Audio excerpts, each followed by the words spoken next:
வணக்கம். PRD தங்கம் வலைதள செய்தி சேனலின் தலைமை செய்தியாளர் ஈஸ்வரன். ராணிப்பேட்டை மாவட்டம் ஆற்காடு நகரத்தில் புகழ்பெற்று விளங்கக்கூடிய ஆற்காடு அறிவு திருக்கோயில் உலக நன்மைக்காக வேள்வி சிறப்பான முறையில் நடைபெற்றது.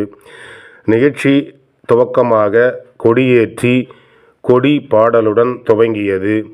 நிகழ்ச்சியில் ஆற்காடு அறிவு திருக்கோவில் தலைவர் ACS ஜானகிராமன் அவர்கள், செயலாளர் AE சிவப்பிரகாசம் அவர்கள், பொருளாளர் ஜனகன் மற்றும் அறங்காவலர்கள், சிறப்பு அழைப்பாளராக பேராசிரியர் முனைவர் உமா ஏழுமலையான் அவர்கள், ஆசிரியர்கள் மற்றும் பொதுமக்கள் அனைவரும் இந்த சிறப்பு வாய்ந்த நிகழ்ச்சியில் கலந்து கொண்டு சிறப்பித்தார்கள்.